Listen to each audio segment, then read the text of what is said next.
Assalamu alaikum, c'est Marba, membre du groupe de rap mauritanien Jamintek, artiste, activiste.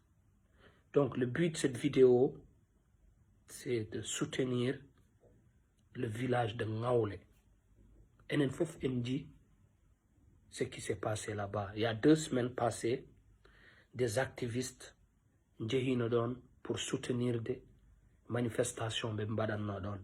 On a vu les vidéos.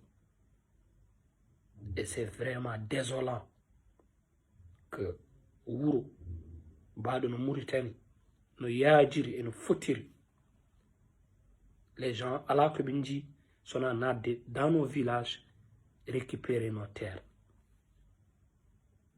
Holno yimbe dido injustice wa 2 personnes récupèrent 500 hectares pendant que ce village vit de 20 hectares. Après avec la complicité de l'État mauritanien. Parce que quand les gens de ce village sont sortis, l'État pouvait régler ce problème. Mais ils observent, ils regardent. C'est pour voir en Djio Umo, les délais, Bandiraman, Kefte, État on koy dar holno wonir hen darndema.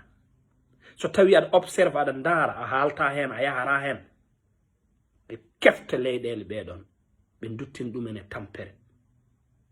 Hande qu'est-ce qu'ils disent à ces gens-là?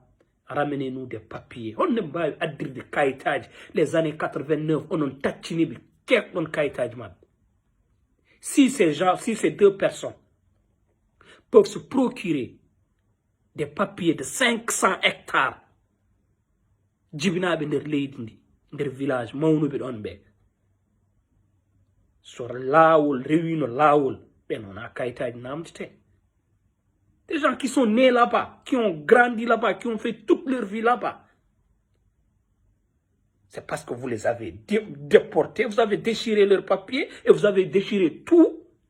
Et aujourd'hui, vous vendez leurs terres et vous les demandez encore de vous présenter des papiers. Comment ils peuvent vous présenter des papiers? Vous avez déjà déchiré tous leurs papiers en 1989. Et c'est ce que vous avez fait à beaucoup de villages. Parce que ça faisait partie de vos plans. Moi, je m'adresse à l'État mauritanien. L'injustice, c'est pas bon. Ça pousse à la haine. Et la haine pousse à la guerre. Et l'État mauritanien n'évite pas ça. Vous n'évitez pas ça. Il y a beaucoup de sujets qui poussent à ça. Mais, boy, so yawi mbaronti koy jabbal mum. On laisse trop de laisser aller. Et en laissant ça, nos enfants vont payer. Et or que ndeysaan yow hay darbe mbaɗani. Parce que enen jaɓi yebde. Boy hari hay muccude koye jingere jeeya.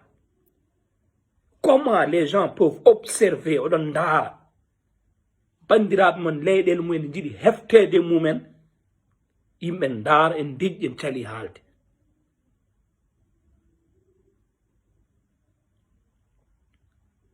Idam dogate men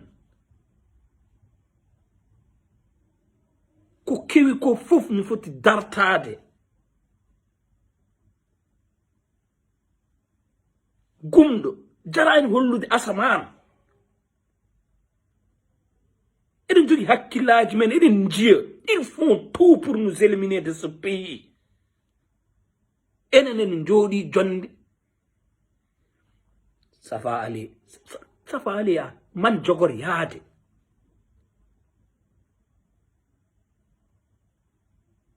So maaro diwlin ɓeytama min jiya halli goto ne haala elle halli tan yahat jeeren soode diwlin. Minam gallamen ñamta maaro sak minam foti jooɗade haalta haala maaro e diwlin. So yimɓe muusirama foti feñde ko yimɓe fof. Fotani feñde neɗɗo goto, walla feñe yimɓe ɗiɗo. wala peñgol mum haade nder saluji. Des gens doivent montrer leur mécontentement parce que ɗum tagat laamu famde so wattani hakkille soulèvement populaire no wawi wodde.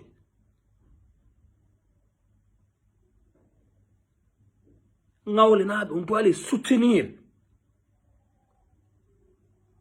parce que c'est des tests. N'entend pas ça, n'entend pas ça et n'entend répéter. Combien de villages il y a 2 personnes gari et 500 hectares. Ngui ko wawa diwde 2 personnes indeji mumen winde ils ont 500 hectares pendant que le village vit de 20 hectares. Les autres traversent le fleuve pour aller cultiver ailleurs. Or que chez eux, ils ont leur terre et puis ils vont bénéficier d'elle parce qu'il y a 2 bras longs John Jude Maoube Ngari Kifti Delman. Après, quand nos enfants manifestent, on les arrête. Il y a 13 personnes depuis hier qui sont arrêtées. Parce que Benjadan et que ces 2 bras longs du Wadeko.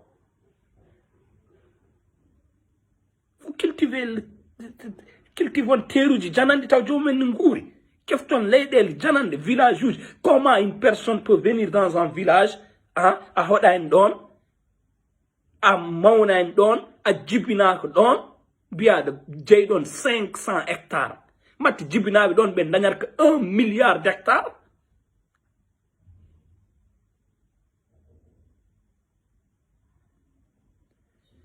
Sincèrement, je suis vraiment désolé, mais trop c'est trop. Et ça, wallah, ça fait partie des choses qui se répètent de jour en jour. État mauritanien et bras long du Moutangari Villa. Est-ce qu'un noir, qu'il soit Harbani, ou Bambara, ou Wolof, ou Kori, il a l'audace et le courage d'aller à Abar et de dire qu'il a 500 hectares là-bas? Qui ose faire ça? Aller à Abar ou aller à Boutilmit ou je sais pas moi, aller dire que tu as 500 hectares là-bas. Qui ose dire ça? Est-ce qu'il y a un noir qui est né en Mauritanie qui a cette audace et ce courage d'aller dans vos villages et de se procurer de 500 hectares? Et nous, ça continue tous les jours. Ça continue, ça continue, ça continue, ça continue. Les gens n'ont pas de monde. Continuez comme ça. Kabede, parce que Jaymon, la liberté ne se négocie pas, elle s'arrache. Continuez à dire, continuez à dire, oui, on a une vidéo du monde. Nous, quand même, nous, Murten, hefti Murten, ko faut faire une vidéo du monde, kala hen yandamen, min kala metamen, kala bada hunde aussi, on participe, min kolla solidarité amen. Mais on gonda galmona der atayo, tu participes à quoi? Participe à quoi? Maro su ɓeydama halta, diwlin su ɓeydama halta, aɗan tan leli pour an adduno ko ɗo haaji. Mais ha yeeso ko lawol wallahi sen pinani en force sen goccani darde neɗɗel, on va aboutir à rien du tout. On va aboutir à rien du tout. Faut qu'il me daro darde, il faut ndent daro ko musi yimbe fof tawana musar fi yimbe tati yimbe nayo. So village got même en village il faut daro. So neɗɗo goto jaggam yimbe fof daro en tant qu'yimbe mbatta dum, on va jamais arriver à nos objectifs yo Allah yafon. Lewlowal hewa tan. Mais lumière dañtaki. Wassalam.